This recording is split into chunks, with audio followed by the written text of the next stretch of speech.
If you will go back to the beginning, to the day you were born, what is the one thing that has remained consistent throughout? Well, let me tell you, that is not your thoughts, because you have to have between 50 and 60,000 thoughts a day. So your thoughts, they continue to change. Your emotions change. Some days you are feeling on top of the world. Other days you probably not felt so good. It's not your physical body that remain the same, especially when you get a little bit older. You can actually tell that what you were 10 years ago is not exactly the way you look today. If you go back 20 years and 30 years or even more, you will notice that there is a big difference between what you look like then and you look like today. And then we have science and physics tell us, especially quantum physics, that tell us that we consist of anywhere from maybe 60 to 100 million cells. And each of those cells have another 100 trillion atoms. And that's a lot of atoms. Yet, these cells often die within few hours. Some die perhaps within a few days. Others die within a few years. But nevertheless, all the cells in your body that you had 10 years ago, you no longer have. So your thoughts are different, your emotions are different, you don't look the same, the cells are different. Everything has changed, yet somehow or another, you continue to be you. So what is the one thing that has remained consistent throughout? I would suggest to you there is one thing that makes you you, and that's your consciousness. Now, I'm not suggesting that your mind, your thoughts, your identities, and everything you think about, and your name, your nationality, your gender, all of that, your race, that is not important, that it doesn't mean anything. Of course, it's superficial, but it's still part of your superficial identity. Yes, you even have this subconscious identity.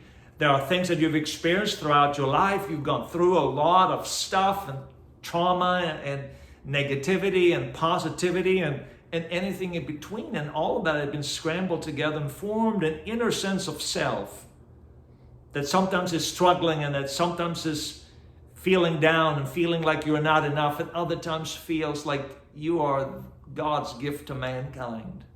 So it fluctuates, it changes, and that's a kind of a inner feeling that you have about yourself in your subconscious.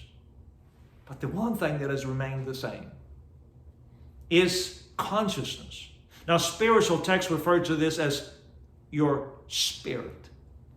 Your spirit. You have the ability to observe reality and experience life.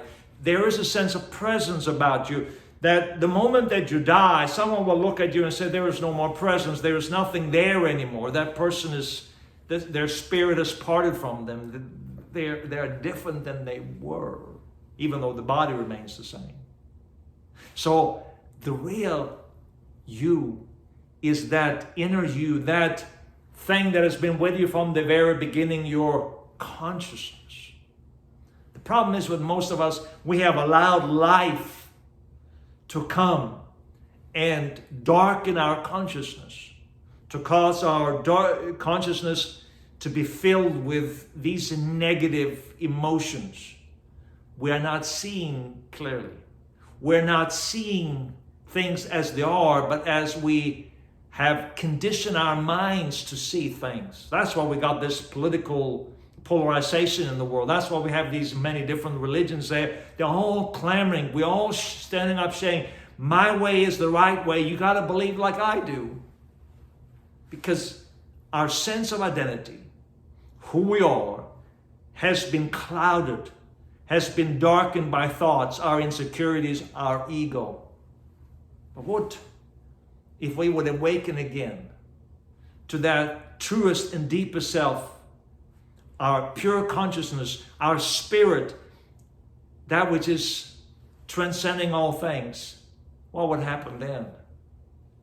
For me, when I began to move beyond these thoughts, move beyond my emotional self and all the emotions that I had, when I no longer began to identify with my physical being, I discovered something so beautiful. I discovered just the ability to be aware, an awareness that permeated with love, that permeated with peace, that permeated with this sense of joy and happiness that I could not explain with words. It was just there. I was just aware. And in the midst of it, all my titles, all my achievements, all the pedigree, all the things that I had done seemed less important. The only thing that really mattered to me was that I said, I want to help people, because people are struggling. People are going through fear. There's so much division. There's so much hatred in this world. There's so much opposition. We are tearing one another down. We seem to not care about one another, even though the greatest of all is love. As Jesus said, love your enemies, do good to those that hate you. It seems like we have lost that. Even religious people seem sometimes to be the most spiteful and the most selfish and self-centered people around. And I thought, this does not make any sense. But what if we awaken to I am love? So I decided I would write a book about it. And it's called, of course, Awakening to I am love. Why did I write that? Because I believe that love is ultimately what heals us. It's what heals our emotions. It's what heals our physical well-being. It's what causes our cells to function the way they should function. It's what causes us to live in peace. But not only that, it transforms our relationships. You know, Jesus said something very interesting. He said, I was in the naked, I was in the stranger, I was in the prisoners, I was in them. The people who were the outcasts, the people who were considered the lowest of the lowest in the castes of society at the time. The people that the religious crowd had rejected. He said, I'm in them. They are in me. What if that reality is really what our purpose in life is? To awaken to that reality that I am in my brother and my sister, of people who come from different backgrounds, who don't look like me. But when I'm aware of this pure consciousness, I see them as they would be me. Maybe that's what love is. Maybe that's what it means to love your neighbor as yourself. Not as much as yourself, but actually love them as they would be you. Now, what would happen if we begin to love one another that way? What would happen if we would awaken to that kind of love that tears down the walls, where we no longer make judgments about one another, where we no longer try to convert one another to our worldview, to our opinions, to our religions, where we just kind of there for people. We listen to people. We offer forgiveness, compassion, empathy, non-judgment. What would happen then? That's what I write about in my book. Maybe you don't want to read the book, and that's okay. But maybe there's something in you that says, I want to learn more about this. I want to learn how I can live this kind of reality. I encourage you to check it out. Here's the book. It's called Awakening to I Am Love. And if you go today and you pick it up, you can go to a website that hopefully there is a link below. And if you go to that link, you'll find that there are 5 meditations, 5 MP3 downloads that I will give to you just for buying this book. And the book, by the way, is inexpensive because I wanted as many people as possible to get it.